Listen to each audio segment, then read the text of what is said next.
Viaje a la Luna, primera parte. Desde que el ser humano vio la Luna por primera vez, algunos han soñado con explorar nuestro vecino más próximo. Este misterioso objeto que despierta admiración. Pero cuando las futuras generaciones miren hacia atrás, tal vez se sorprendan al saber por qué fue el hombre a la Luna, ya que su antiguo sueño de exploración casi no tuvo nada que ver con lo que llamó Proyecto Apolo. Quien piense que el programa Apolo fue un gran viaje de exploración o un esfuerzo científico está loco. A la gente no le tienta tanto la exploración, pero sí que les tentaba vencer a los rusos.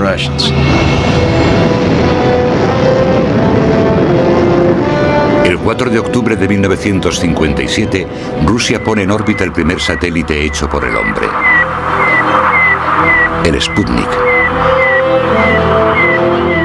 Para muchos norteamericanos, esto supone una terrible derrota, un Pearl Harbor espacial. It is quite possible that an aggressor nation that dominates space will then dominate the world. We just can't let that happen. They consider the control of space around the Earth very much like, shall we say, the great maritime powers considered the control of the seas in the 16th to the 18th century. And they say if we want to control this planet, we have to control the space around it. El doctor Wernher von Braun es el principal científico especialista en coética de Norteamérica. Es el ingeniero alemán que creó las bombas V2 para Hitler en la Segunda Guerra Mundial y que ahora trabaja para el ejército de los Estados Unidos. Durante años, von Braun ha soñado con explorar el espacio. Gracias a los rusos, tendrá esa oportunidad. 9 meses después del Sputnik, el presidente Eisenhower crea la Administración Nacional para la Aeronáutica y el Espacio, la NASA. La NASA anuncia el proyecto Mercurio, un programa para poner a un norteamericano en el espacio. These, ladies and gentlemen, are the nation's Mercury astronauts. Los 7 astronautas del Mercurio se convierten en héroes de forma instantánea, en luchadores de la Guerra Fría, dispuestos a batallar contra el comunismo en el espacio. Las celebridades futuras como Alan Shepard y John Glenn son el rostro público del programa espacial norteamericano. Pero ni siquiera los astronautas del Mercurio sabían lo que estaba ocurriendo ya tras el telón de un poco conocido laboratorio de la NASA. Aquí, en el Centro de Investigación de Langley, en Virginia, fue donde comenzó el Apolo. Aún hoy en día, pocos norteamericanos saben que en la década de 1950, un pequeño grupo de ingenieros ya estaba planeando realizar viajes a la Luna. Se llamaban Grupo de Trabajo Espacial y eran visionarios que tenían unos sueños increíbles. Uno de ellos, el doctor Maxime Fayette, se convertirá en una leyenda y ayudará a crear todas las naves espaciales norteamericanas manipuladas por el hombre. En 1958 está diseñando la cápsula Mercurio. Teníamos la esperanza de aterrizar en la Luna antes o después, porque está cerca y porque todo el mundo podía ver la Luna. Resultaba un buen blanco. En la década de 1950, el viaje a la Luna está a punto de hacerse posible gracias al cohete. Usado como arma desde hace mucho, el cohete es el único motor capaz de funcionar en el vacío. Los cohetes son cada vez más potentes para poder llevar bombas nucleares. Algunos ya pueden alcanzar el espacio.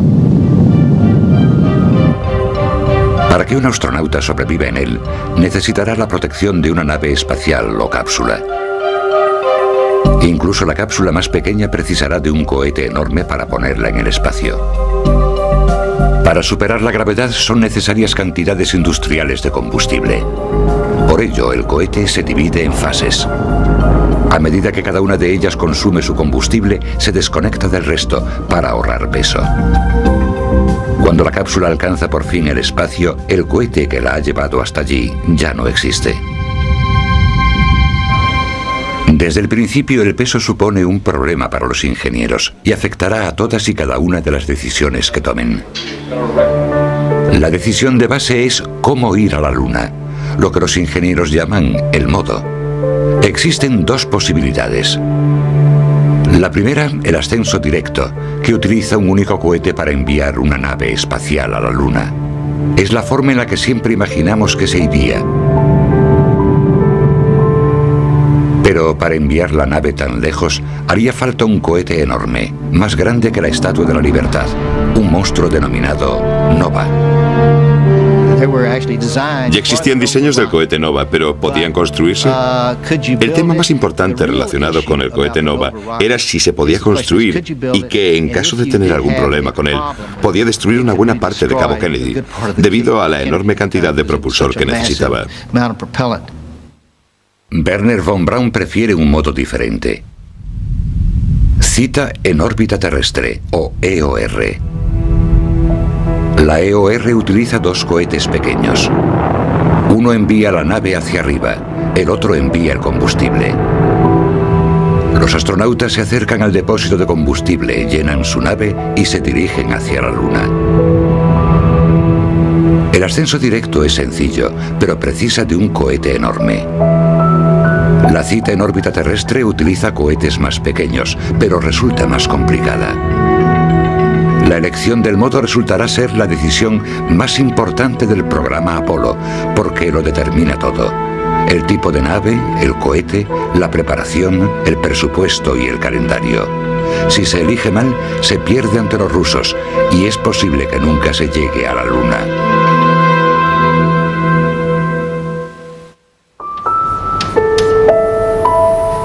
La respuesta era una que nadie se esperaba. Y su defensor, un ingeniero de fuera. No pertenecía al grupo de trabajo espacial y nunca había trabajado para von Braun. Casi nadie apoyó su idea, pero él jamás se rindió. La historia de su lucha es desconocida para casi todo el mundo, pero el plan que él apoyó llevó a Norteamérica a la Luna.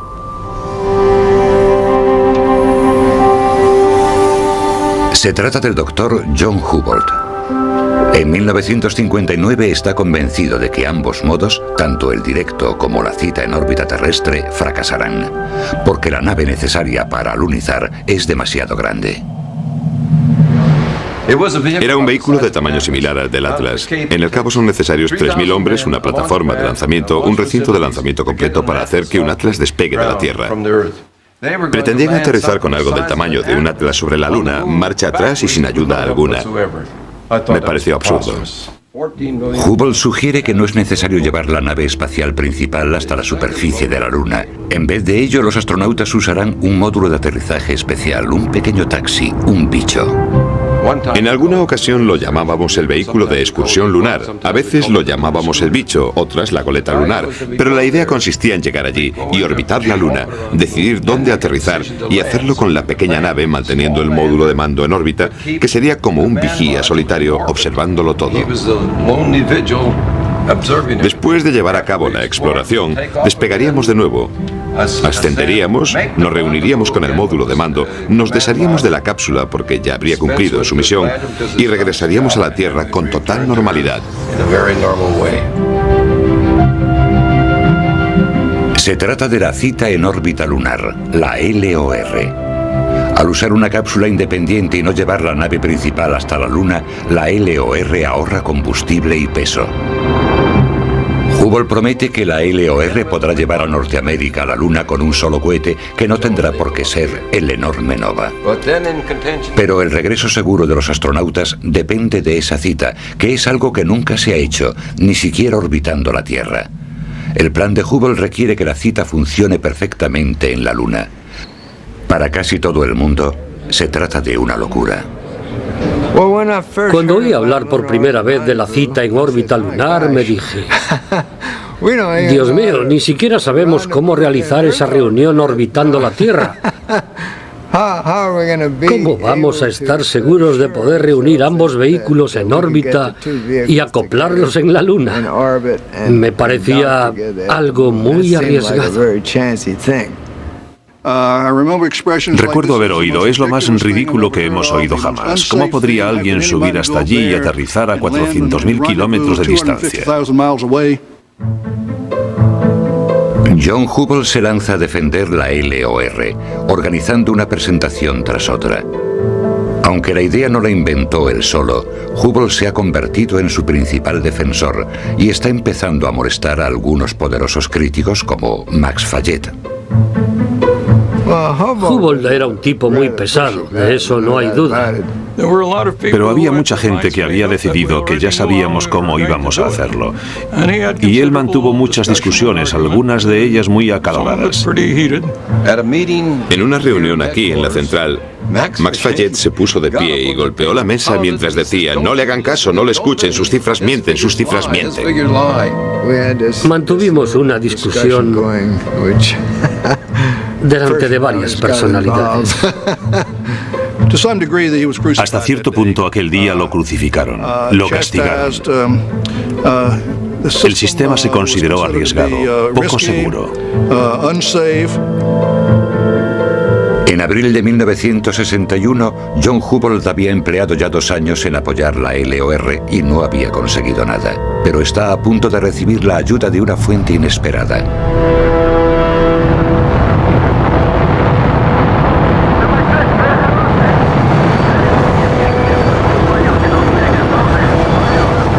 El 12 de abril de 1961, los rusos envían al primer hombre al espacio, Yuri Gagarin. Es la peor derrota infligida al programa espacial norteamericano desde el Sputnik y aumenta la presión sobre un joven presidente que lleva solo 12 semanas en su cargo. President, don't you agree we should try to get to the moon before the Russians if we can? If we can get to the moon before the Russians, we should. And isn't it your responsibility to apply the vigorous leadership to spark up this program? When you say spark up the program, we first have to make a judgment based on the best information we can get whether we can be ahead of the Russians to the moon. We're now talking about a program which may be, which are many years away. The Saturn is still on a 40-hour week, isn't it, Mr. President? Saturn is still going to put us well behind. 2 días después del vuelo de Gagarin, Kennedy le pide a Theodore Sorensen, asesor de la Casa Blanca, que pregunte a la NASA cuál es el proyecto espacial que podría vencer a los rusos. Le responden que un aterrizaje en la Luna. ¿Podemos ser los primeros en hacerlo? ¿Podemos ganarles a los rusos en eso? Y dijeron, sí, está lo bastante lejos, pero los Estados Unidos podrían empezar ya a intentarlo. Y eso les daría la oportunidad de vencer a los rusos. Yo sabía que Kennedy estaría encantado de oír eso. Sorensen informa a Kennedy. Para él se trata de un momento decisivo.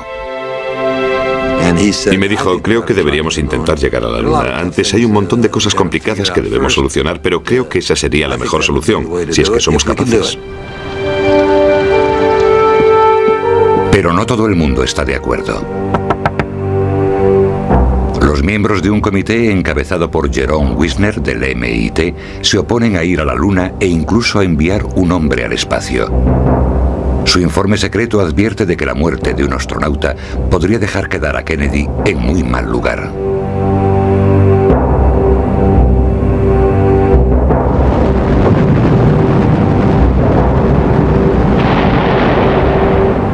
Kennedy mantendrá su decisión sobre la Luna en silencio hasta que la NASA demuestre que un norteamericano es capaz de salir al espacio y regresar a salvo.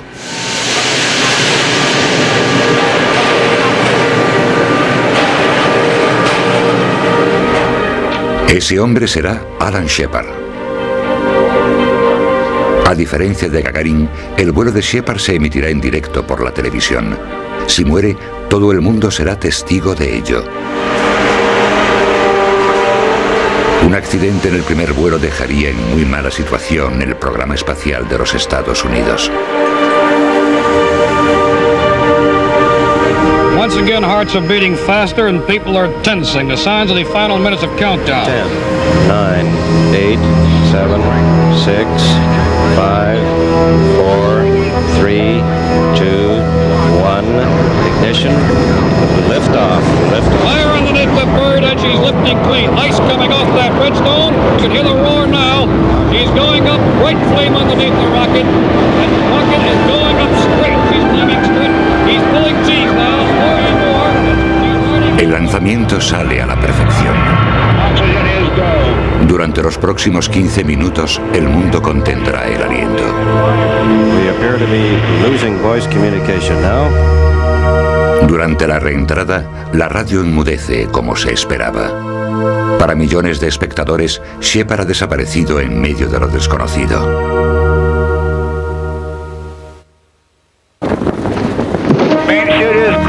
Main chute is coming unreefed and it looks good. This is it. You should hear the newsmen here right now. They are absolutely screaming and shouting. They've been jumping up and down. It is a tremendously... Ante la gran respuesta del público al vuelo de Shepard, Kennedy hará pública su decisión de ir a la Luna. 2 días antes de su intervención ante el Congreso, la NASA recibe un borrador de su discurso. Una cosa que nos preocupó mucho fue que incluía la fecha de 1967. Pensamos que aquello estaba bien en cuanto a planificación, a la gestión, pero el país no debía jugarse el cuello hasta ese extremo. Y entonces llamamos a Ted Sorensen, que dijo, como pueden imaginar, ¿y qué me recomienda? A lo que Jim Webb contestó, dentro de esta década. Para algunos la nueva década comenzaba el 1 de enero de 1970, pero técnicamente lo hacía el 1 de enero de 1971, así que ahí teníamos un margen de juego y Kennedy decidió jugar con esa ventaja. I believe that this nation should commit itself to achieving the goal before this decade is out of landing a man on the moon and returning him safely to the earth. No single space project in this period will be more impressive to mankind or more important for the long-range exploration of space. Norteamérica se encamina hacia la Luna. Kennedy no solo ha tomado la decisión, sino que ha establecido una fecha límite. Pero los ingenieros de la NASA no pueden comenzar hasta que decidan el modo de acercamiento que utilizarán.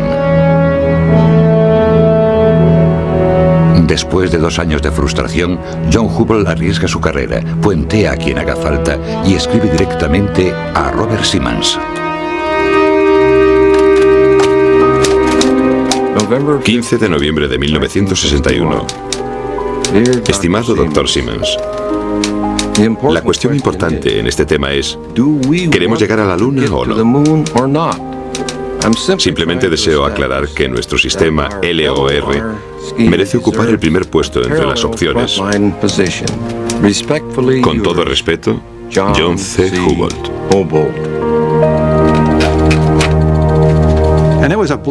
Era una carta mordaz. Al principio pensé, ojalá este tipo me dejara en paz. Tal vez debería llamar a su jefe, el director del laboratorio, y decirle que nadie debería saltarse 6 o 7 niveles de gestión como lo ha hecho él. Pero también pensé, puede que tenga razón. Simmons le pide a Brainerd Holmes, jefe de los vuelos espaciales tripulados, que realice una valoración detallada de la LOR.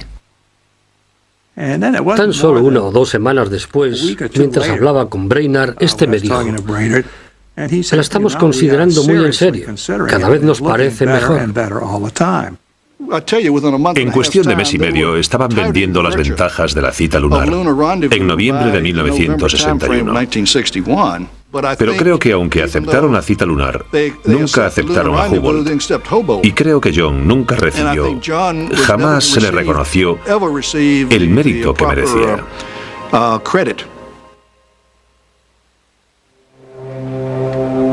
En julio de 1962, la NASA anuncia que utilizará la cita en órbita lunar para llegar a la Luna.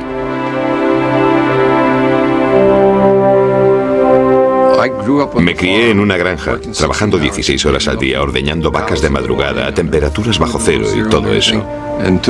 Por lo que para mí saber que tenía algo que ver en uno de los mayores logros de la humanidad me hacía sentirme muy especial.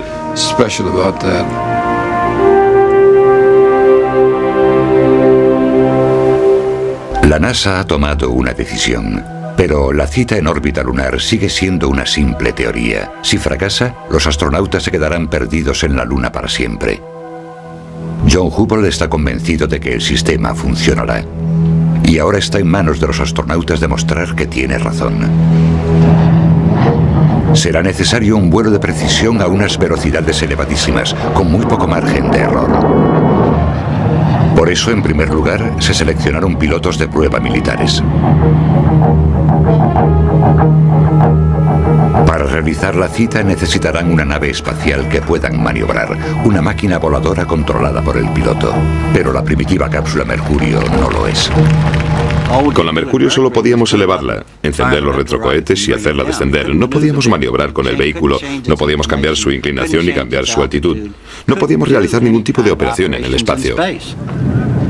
En 1963, los 6 vuelos del proyecto Mercurio llegan a su fin. El Apolo aún está en fase de diseño. ¿Pueden 2 naves encontrarse en el espacio? ¿Puede un hombre sobrevivir a un viaje a la Luna de 2 semanas? ¿Puede salir de la nave con un simple traje protector? Todas estas son preguntas esenciales y en la Tierra no hay forma alguna de contestarlas. Perdido entre los vuelos pioneros del Mercurio y el triunfo lunar del Apolo, encontramos el proyecto que nos dio dichas respuestas. Se llamaba Géminis. Aunque hoy casi ha caído en el olvido, el Géminis supuso un paso esencial para llegar a la Luna. El Géminis supuso una especie de paso intermedio. En realidad estábamos en el proyecto Mercurio. Se comenzó a trabajar en el Apolo y entonces algunos se dieron cuenta de que había bastantes cosas que podíamos hacer en la órbita terrestre que nos vendría muy bien practicar antes de ir a intentar hacerlas a la Luna. Utilizando una sofisticada cápsula para 2 personas, no mucho mayor que la vieja Mercurio, el Géminis pondrá a prueba las reuniones, los vuelos de larga duración y los paseos espaciales. Todo ello importante, pero nada tanto como la reunión. Todo se basaba en realizar una cita en órbita lunar. Los equipos se habían adaptado para eso. El funcionamiento del módulo de mando y del servicio, el módulo lunar, el booster Saturno V, todo se basaba en la suposición de que lograríamos realizar con éxito una cita en órbita lunar, pero nadie lo había hecho nunca. En diciembre de 1965 comienza el primer intento de reunión de la historia. 2 vuelos Géminis son lanzados con pocos días de diferencia. 1, 0. Launch and liftoff. Será una especie de ensayo general en la órbita terrestre de lo que deberán hacer en la Luna. Wally Schirra y Tom Stafford harán el papel de lanzadera lunar. Intentarán reunirse con una nave nodriza pilotada por Frank Borman y Jim Lowell. A las pocas horas del lanzamiento, Schirra y Stafford pueden ver la otra nave. Hey, I think I've got it. Is that spacecraft covered? Ahora todo depende de Schirra. Para acercarse deberá mantener un control muy preciso, pero cada maniobra realizada consume el preciado combustible. La clave de una reunión espacial es una coordinación exacta, con delicados toques de timón y maniobras muy cortas. Había que concentrarse, usar las 2 manos, cabecear, balancear, moverse y respetar la formación de vuelo. Separadas por unos pocos metros, cada nave se mueve, en realidad, a más de 25.000 kilómetros por hora, como un coche que sigue a otro muy de cerca a una velocidad suicida. Solo un control admirable evita que se alejen o que se estrellen. Todo se resume con la frase, hacer lo que hay que hacer. Ask them what their range is now. 6, what's your range? Yeah, we're sitting up here playing bridge together. We're in formation with 7. Everything is go here. We did it. Roger, congratulations. Excellent. Pretty exciting. Roger. La habilidad de Schirra y su dosificación del combustible demuestran que es posible reunirse en el espacio. Wally era el mejor para aquello.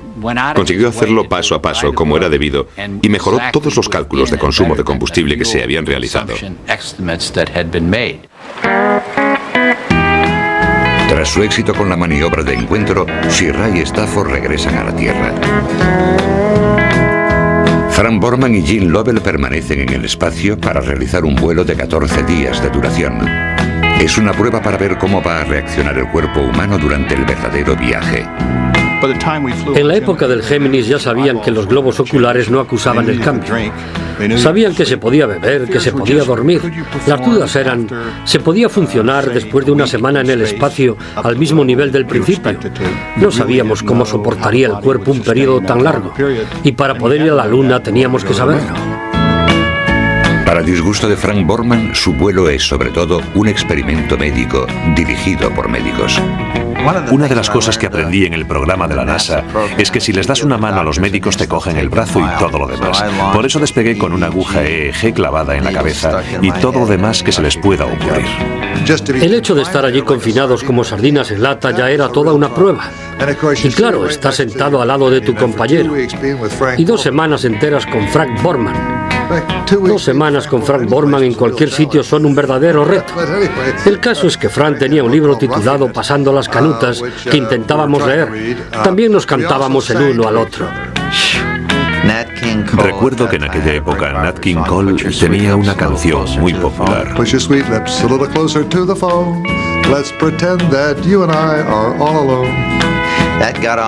No se nos iba de la cabeza y cantamos la maldita canción durante 2 semanas. Y aún la cantamos de vez en cuando.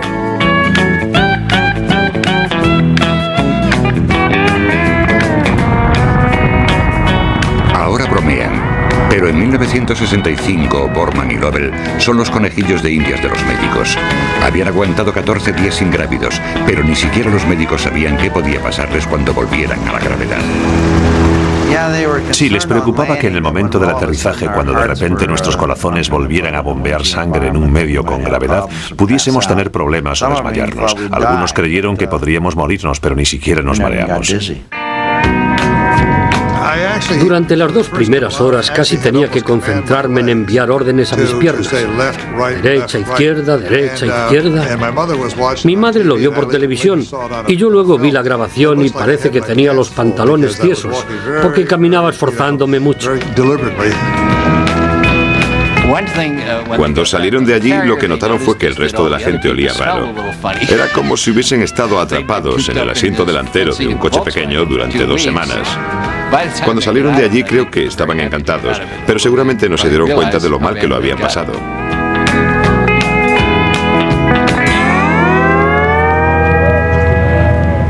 Hasta ese momento el Géminis había sido un éxito, pero lo que aún les faltaba por dominar era la actividad extravehicular, EVA o paseo espacial. De nada sirve ir a la Luna si no se puede salir de la nave y dar un paseo. La NASA lo sabe y los rusos también.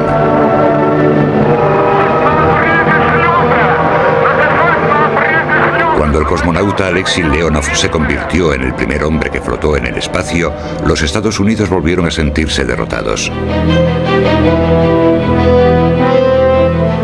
3 meses después, en un esfuerzo por igualar a los rusos, el norteamericano Ed White lo intentó. Flotó durante 20 minutos y la experiencia le encantó.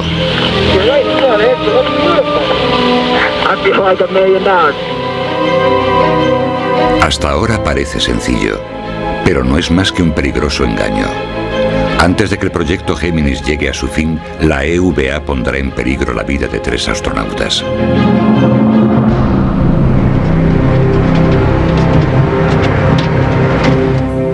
Gene Cernan se convertirá en el tercer ser humano que pasee por el espacio, pero no se limitará a flotar en él. Tenía que salir y tenía que hacer trabajos fuera. Tenía que montar una mochila de vuelo en el exterior de la nave, sin gravedad, y en un ciclo de noche, con muy poca luz, prácticamente a oscuras. Cernan descubre que hasta la tarea más sencilla resulta casi imposible de realizar. Cada vez que apretaba o giraba una válvula, hacía que mi cuerpo girase en gravedad cero. No tenía nada a que agarrarme. No valoramos la gravedad porque esas cosas podemos hacerlas sin problemas si tenemos los pies sujetos al suelo por la gravedad. Pero a mí nada me sujetaba. El esfuerzo resulta ser agotador. En cuestión de minutos está sudando a mares. Aquello no era lo que tanto Cernan como su comandante Stafford esperaban. En pocos minutos se empañó. Éramos tan inocentes que no se nos había ocurrido echarle un antibao al visor como hacemos cuando buceamos. El hombre no paraba de resoplar mientras yo pilotaba y entonces me dijo: Tom, me está costando mucho trabajo controlarme. Fueron unos momentos terribles y estoy seguro de que aquí abajo, en la Tierra, más de uno dudó de que yo lograse regresar porque mi corazón latía a un ritmo de 170 latidos por minuto.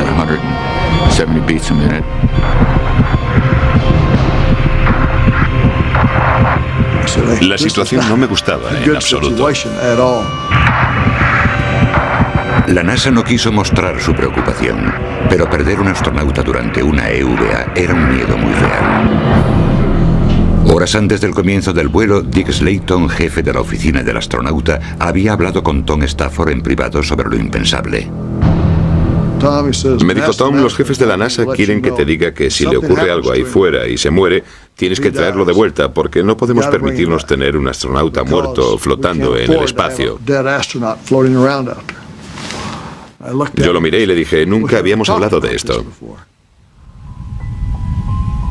Cernan recibe oxígeno a través de una manguera umbilical que sale al exterior a través de una escotilla abierta. Stafford debe pilotar la nave. Si Cernan muere, Stafford no tiene forma de atraer su cuerpo hacia adentro, sentarlo en su asiento y cerrar la escotilla. La única forma en que Stafford podría traer a Cernan de vuelta sería reentrando en la atmósfera remolcando su cuerpo con la escotilla abierta. Le digo: la Géminis iría adelante, pero la manguera nos iría golpeando todo el tiempo. Además, la escotilla seguiría abierta y yo solo llevo un traje muy fino, nada más. Una simple capa de nylon y a través de la escotilla abierta tendré a 5 centímetros de mí un plasma a 1760 grados centígrados. Él lleva 7 capas aislantes, aunque no le servirá de mucho porque estará muerto. Pero yo solo llevo una capa y el plasma entrará por la escotilla. Y aunque superásemos todo eso, cuando se abra el paracaídas del piloto, ¿qué pasará si se enreda con lo que queda de Cernan? O al abrirse el paracaídas principal, ¿y si se enreda con todo eso? Yo caeré al mar con la escotilla abierta. ¿Qué pasa entonces? Él me contestó: ¿y qué le digo a los jefes de la NASA? Yo le dije: si de verdad está muerto, cortaré el cable, haré todo lo que pueda, pero si está muerto, lo otro sería poner en peligro a la nave y a mí también. Stafford tendría que cortar la manguera y yo aún sería un satélite en el espacio surcando los cielos 20 o 30 años después. Para Stafford lo impensable se está volviendo demasiado real. Adiós a la EVA. Lo único que le importa es salvar la vida de Cernan. Llamé a tierra y mi contacto me dijo: vamos a dejarlo, haré que entre antes de que atravesemos la próxima zona de noche. Le hice entrar y casi no se podía mover. Cuando abrió el visor estaba totalmente rojo, como si hubiese estado demasiado tiempo dentro de una sauna. Aterrizamos al día siguiente y se llevaron su traje directamente a Houston. De cada bota sacaron más de medio kilo de agua.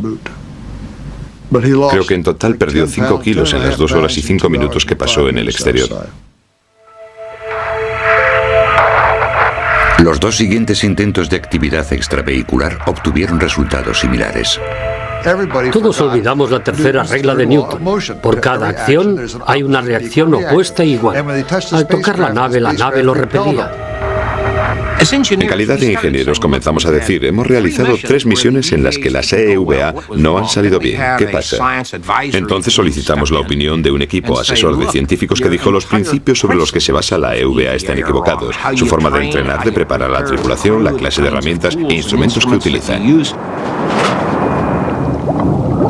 Para el siguiente intento, la cápsula irá equipada con lugares donde asirse con las manos y puntos de apoyo para el pie, con el fin de anclar al astronauta en un punto. Pero la mayor mejora es el adiestramiento en un medio de empuje neutro al practicar bajo el agua, que es el medio más próximo a la ingravidez que existe en la Tierra.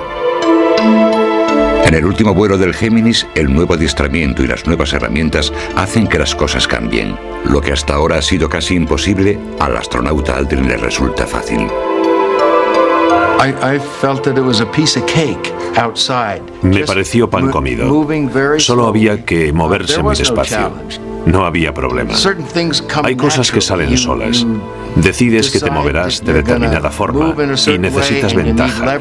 Así que no te permites a ti mismo perder esa posición. Y solo hace falta un poco de paciencia y comprensión.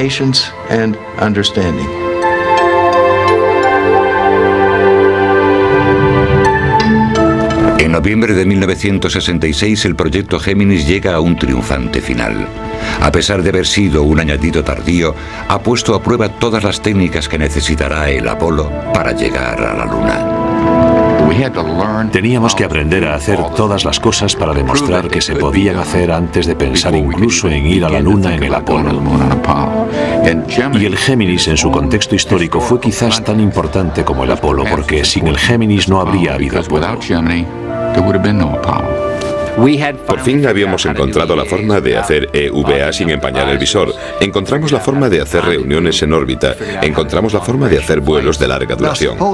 Y si no hubiésemos hecho nada de eso y dijésemos, ala, vamos a la Luna, sin el Géminis habría sido un desastre.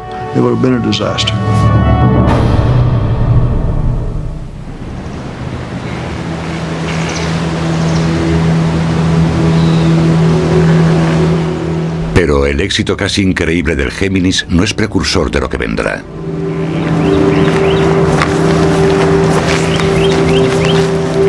Encerrados en un edificio anónimo del Centro de Investigación de Langley están los restos físicos del peor momento del Apolo.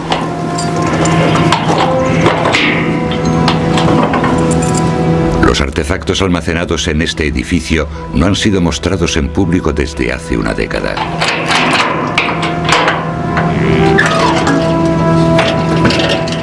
En su momento constituyeron pruebas. Hoy son el recuerdo doloroso de un sueño roto.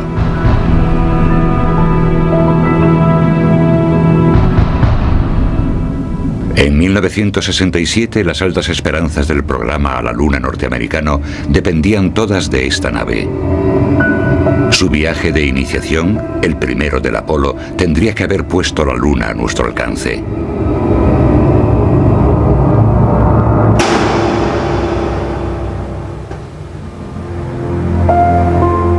Pero no iba a ser así. 4 semanas antes del lanzamiento, esta nave quedó destruida por un incendio.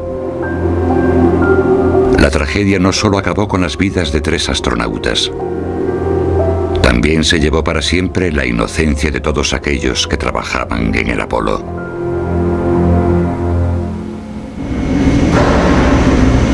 Estamos en enero de 1967, 10 semanas después del fin del proyecto Géminis.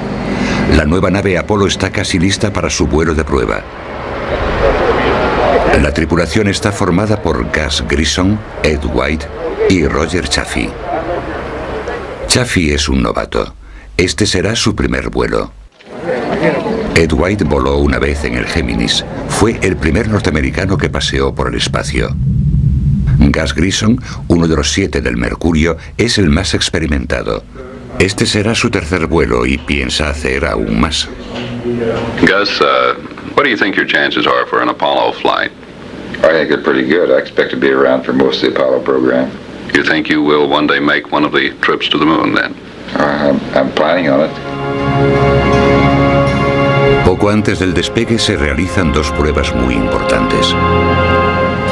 Una es para ver si hay fugas. Sellan la cápsula, aumentan la presión de su interior y comprueban si aguanta.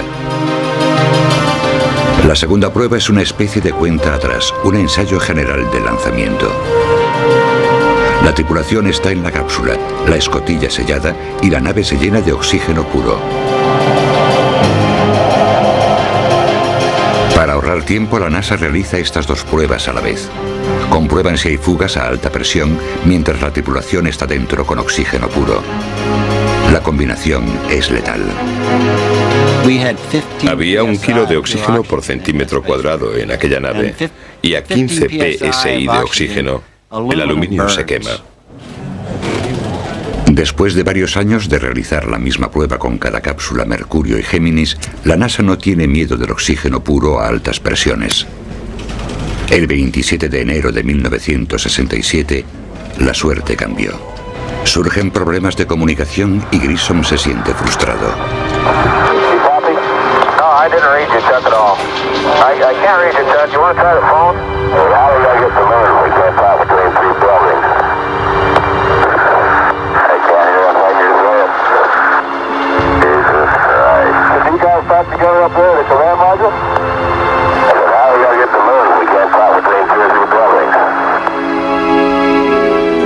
Irónicamente, el final de la prueba consiste en un ejercicio de salida de emergencia, pero no llega a realizarse. A las 6:31 de la tarde, en algún punto de los kilómetros de cables, salta una chispa.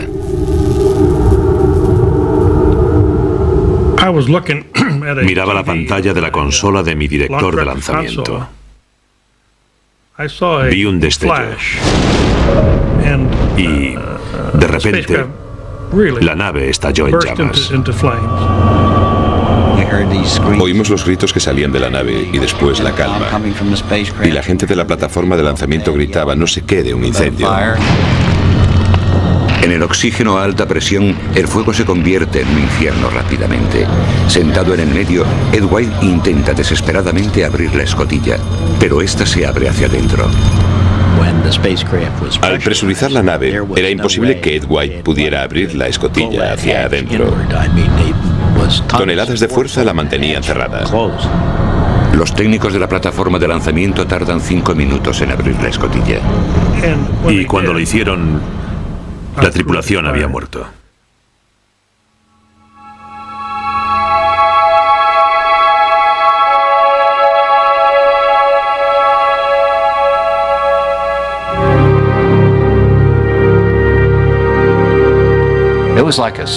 Para todos los del programa, fue como recibir un puñetazo en el estómago, y creo que todos, sin importar qué papel jugasen o cuál fuese su grado de participación, se sentían culpables.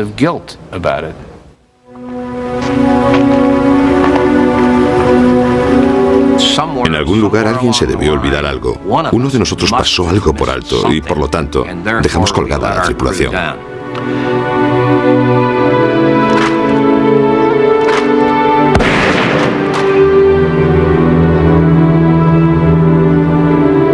Roger was so energetic, so enthusiastic about the whole program.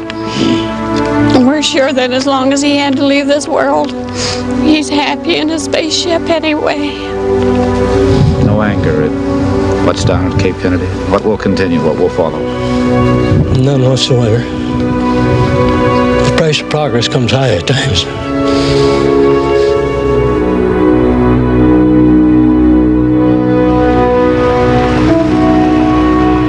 Después, la NASA lleva a cabo una detallada investigación y descubre que la nave del Apolo está llena de fallos de diseño y de fabricación chapucera. Lo peor es que el cableado es de baja calidad y es la causa más probable del incendio. Se realizan más de 100 cambios de diseño, una escotilla que se abre hacia afuera en 7 segundos, mejor aislamiento del cableado, mejor material ignífugo, y para todas las pruebas se acabó el oxígeno puro. Esta nave no llegó a ser lanzada, y sin embargo, es posible que haya contribuido más que ningún otro vuelo a la meta final de llegar a la Luna.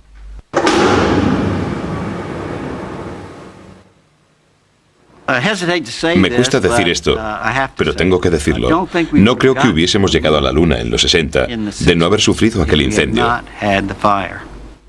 Ya sé que es terrible, pero creo que es verdad. Si eso hubiese ocurrido mientras íbamos camino de la Luna, habríamos perdido la tripulación. No hubiésemos vuelto a saber de ellos y solo quedaría un misterio que afectaría a todo el programa, lo cual habría provocado un retraso sin fin e incluso su cancelación.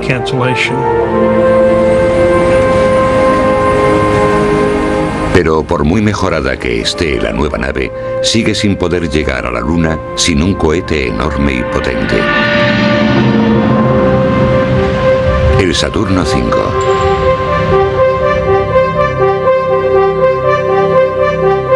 Mercurio y Géminis utilizaron cohetes militares reconfigurados que habían sido fabricados para transportar ojivas. El Saturno V se creó única y exclusivamente para explorar el espacio. Medía 110 metros de altura. Pesaba 2.720.000 kilos, pero más del 90% de ese peso era del combustible. 4.546.000 litros. Tanto combustible no duraba mucho. Los 5 motores de su primera etapa quemaban 15 toneladas métricas de combustible por segundo. Este era el único cohete capaz de enviar el Apolo a la Luna. Y hubo una época en la que nadie sabía siquiera si funcionaría. Esta máquina increíble fue creada por Wernher von Braun y su equipo del Marshall Space Flight Center. Dentro de la NASA, el grupo Marshall es famoso por el extremo cuidado con el que trabajan sus ingenieros. Algunos de los que estaban en la central llamaban la siderúrgica al Marshall, porque todos sus vehículos se diseñaban de forma muy conservadora, con unos factores de seguridad que, basándonos en los niveles actuales, resultarían excesivos. Sin embargo, hay una cosa que debemos reconocer: funcionaban. Pero la ingeniería conservadora de Von Braun tiene una pega. Su equipo trabaja despacio, poniendo a prueba sus cohetes fase a fase. A ese paso pasarán años antes de que el Saturno V esté acabado. El doctor George Miller, director de vuelos espaciales tripulados, encuentra la forma de reducir el calendario, probarlo todo a la vez en una especie de test general. Von Braun y su equipo se quedan horrorizados. Venderle esto al equipo alemán fue difícil. No se lo creían. Ellos preferían ir con cuidado, paso a paso. Su reacción fue: está usted loco, no puede hacer eso. Eso fue lo que me dijeron. Von Braun tiene buenos motivos para ponerse nervioso. El Saturno tiene la potencia de una pequeña bomba nuclear. Miles de piezas deben encajar y funcionar a la perfección, o podría explotar sin previo aviso. Solo para separarlo de la Tierra, unos enormes mecanismos deben funcionar con una coordinación perfecta. Uno es la gigantesca torre de lanzamiento con sus enormes brazos de servicio. 5 permanecen conectados hasta que el cohete empieza a moverse. Bajo la plataforma de lanzamiento, un enorme deflector de llamas canaliza el chorro hacia los lados. Sin eso, los gases calientes ascenderían y el cohete se destruiría a sí mismo. 4 brazos de sujeción retienen el cohete hasta que el nivel de impulso es el correcto. Cuando los brazos se retiran, deben hacerlo todos con un margen de 50 milésimas de segundo, o el Saturno volcará. Los 5 brazos oscilantes restantes, que pesan entre 20 y 30 toneladas cada uno, deben retraerse en cuestión de segundos. El pájaro debe ascender unos 5 centímetros antes de que el brazo comience a bascular. Y son unos momentos terribles, se lo aseguro. En 1967, el cohete y el complejo de lanzamiento están listos. El 9 de noviembre, a las 7 de la mañana, el equipo de lanzamiento de Rocco Petrone da la señal de salida. Comienzas a contar y más o menos a los 6 segundos das la primera señal de encendido.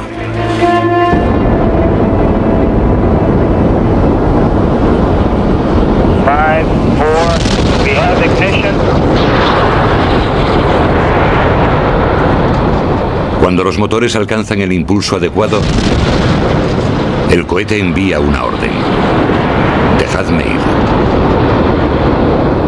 Los brazos de sujeción lo liberan. Los brazos oscilantes se retraen. El Saturno V queda en libertad.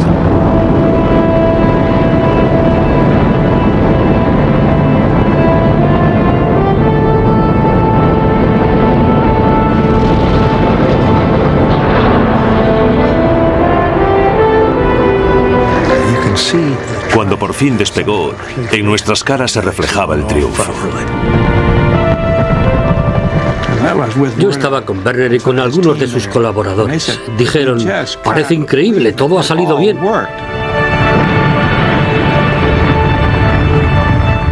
Para mí era el comienzo de la era espacial. Después de conseguir que aquel pájaro despegara, solo era cuestión de tiempo llegar a la Luna.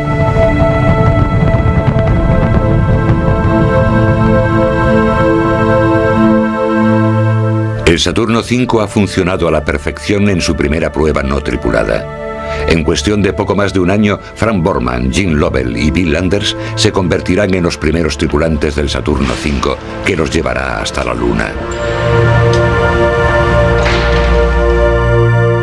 30 años después nos reunimos con Borman, Lovell y Anders en Chicago, lo que nos permite repasar el peligroso viaje del Apolo 8 y recordar su misterioso comienzo. North American Aviation. Frank Borman, please. Todo era súper secreto, ni siquiera hablaban de ello o nos dejaban hablar de ello por teléfono. Por eso tuve que volar hasta Houston para que me lo dijeran en persona, y eso a pesar de que habíamos cambiado de misión. Antes de subir a aquel avión, ¿no sabías que iba a haber un cambio? No lo sabía. No tuve ni idea hasta que entré en el despacho de Slayton. Lo juro por Dios. Dime, ¿te dio alguna opción o te dijo sin más que la misión había cambiado? No, me dijo que la CIA se había enterado de que los rusos iban a despegar antes de fin de año y que Love quería enviar el Apolo 8 a la Luna. Me preguntó qué me parecía a mí. Yo le dije que me parecía una idea estupenda. No tardé ni 30 segundos en comprometeros a los dos. ¿Lo ves, Bill? Le dijo, Bill y Jim estarán encantados también. 3 días después de despegar de la Tierra, el Apolo 8 se acerca a su blanco. Pero la Luna es invisible, oculta en las sombras, perdida en medio de la oscuridad. Todo estaba oscuro. Lo único que veíamos era un agujero negro sin estrellas.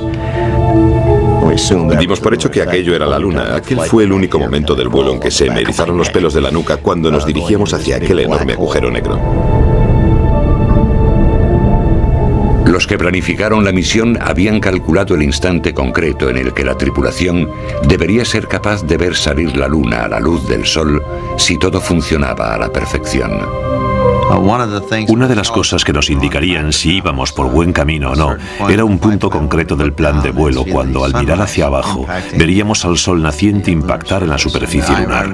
Recuerdo el asombro que sentí hacia los que habían realizado aquellos cálculos. En el segundo exacto en el que se suponía que debíamos verlo, lo vimos.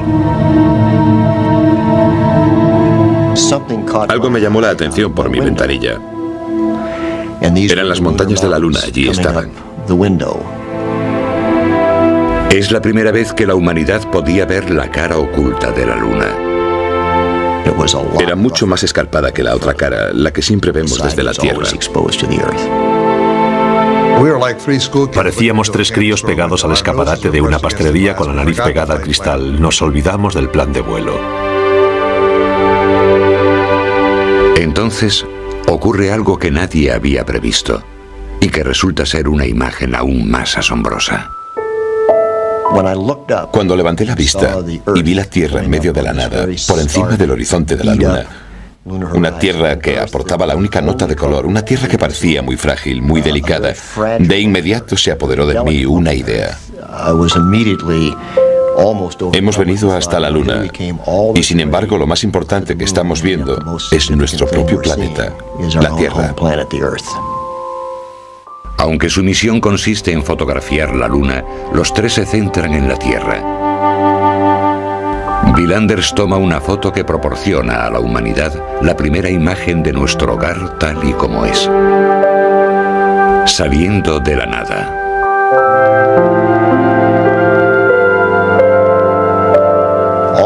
Todas las imágenes de la Tierra tomadas desde la Luna han hecho comprender a la humanidad, a sus líderes políticos, medioambientales y a todos sus habitantes que estamos todos juntos en un planeta muy pequeñito y que deberíamos tratarlo a él y a nosotros mucho mejor, porque de lo contrario no estaremos aquí mucho tiempo.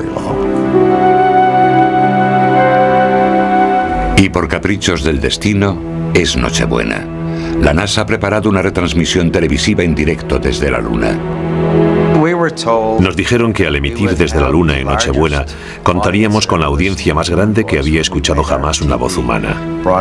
Y las únicas instrucciones que la NASA nos proporcionó fue que hiciéramos algo apropiado. La audiencia más grande de la historia. Las primeras palabras emitidas desde otro mundo. ¿Pero qué podían decir? No quise perder el tiempo preocupándome por eso, con todo lo que teníamos que hacer. Isai Borga, un amigo nuestro de la Agencia de Información de los Estados Unidos, nos sugirió que leyésemos algo del Génesis. Y así lo hicimos.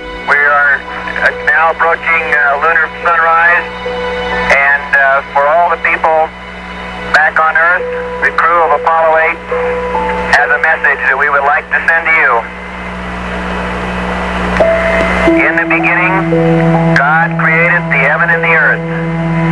And the earth was without form and void, and darkness was upon the face of the deep. And the Spirit of God moved upon the face of the waters. And God said, "Let there be light." And there was light. And God saw the light, that it was good. And God divided the light from the darkness. Ha habido muchas veces en mi vida en las que he llorado, debido a la fuerza, la inmensidad y la belleza de lo que hacíamos. Y aquella fue una de esas veces.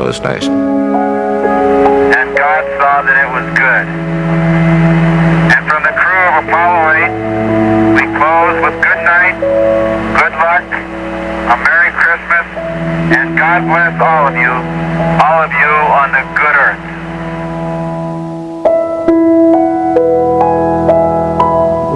En cuanto se cortó la emisión hablamos con tierra, les dije, ¿lo habéis oído todo? Me dijeron, sí, ¿ha salido bien? Sí, vale. Pues ahora dadnos las instrucciones para volver a casa. La vuelta a casa depende de un único motor, no hay repuesto. Si falla, se quedarán en la Luna sin esperanzas de ser rescatados. Aquello me tenía preocupado. Sabíamos que nos quedaríamos allí para siempre si el motor no volvía a funcionar. No podíamos pensar en otra cosa. All systems are go. Over. Roger, thank you, Houston, Apollo 8.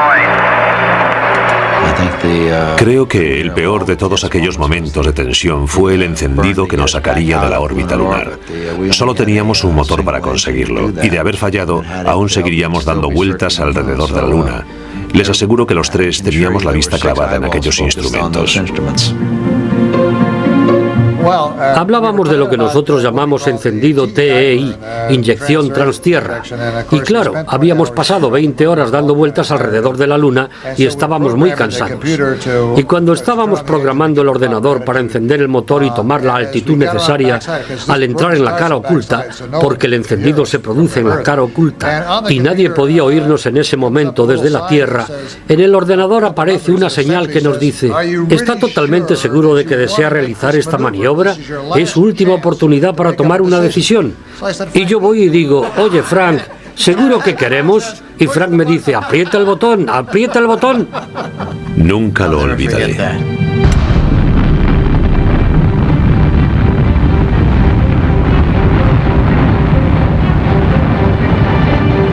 El motor funciona. Sigue en camino de vuelta a la Tierra. Pero ¿hasta qué punto es exacto su curso? Dentro de 3 días el Apolo 8 entrará en la atmósfera terrestre a 40.000 kilómetros por hora. Deben entrar exactamente en el ángulo correcto. Si se quedan cortos, el Apolo 8 rebotará sobre la superficie del agua y si se pasan, se quemarán. Teníamos que recorrer 400.000 kilómetros para encontrar un punto, el punto de reentrada, que era como del tamaño de la ranura de un buzón, vista a 6 kilómetros de distancia. Teníamos que colar la carta por esa ranura. Y el primer intento fue tan bueno que la carta entró justo en el medio. Era el primer vuelo de Bill, y Lovell y yo no parábamos de bromear sobre lo emocionante que iba a ser la reentrada. Le decíamos que no se preocupase, que todo iba a salir bien, pero después, cuando estábamos en plena reentrada, como el Apolo era mucho más espectacular que el Géminis, a Lovell y a mí nos entró el miedo, y nos callamos, ¿os acordáis? Con su fotografía de la Tierra y su lectura del Génesis, el Apolo 8 ha tocado la fibra sensible del espíritu humano en todo el mundo. Creo que el punto culminante de mi carrera espacial fue el Apolo 8.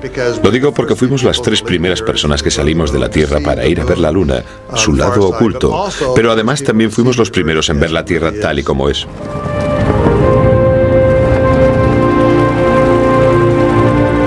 Y además ha conseguido cumplir su misión inicial, llegar a la Luna antes que los rusos. Al comprender que habíamos hecho bien nuestro trabajo, que habíamos llegado a la Luna antes que los rusos, sin dudar para nada ya de que el resto del programa también saldría bien, la sensación que tuve fue casi de euforia. Estaba encantado y muy agradecido, porque Dios tuvo que haber estado cuidando de nosotros, o no lo habríamos conseguido. Para mí fue una experiencia muy religiosa. Bill hizo un comentario interesante cuando aterrizamos, porque mientras esperábamos a que nos recogieran, alguien que llamaba desde el barco, el helicóptero, dijo, ¿está la Luna hecha de queso verde? Y Bill le dijo, no, de queso norteamericano. Lo recuerdo como si fuera ayer. Sí. El Apolo 8 había recorrido casi 800.000 kilómetros y había marcado la pauta para los demás vuelos. Lo único que faltaba para cumplir la promesa de Kennedy era alunizar.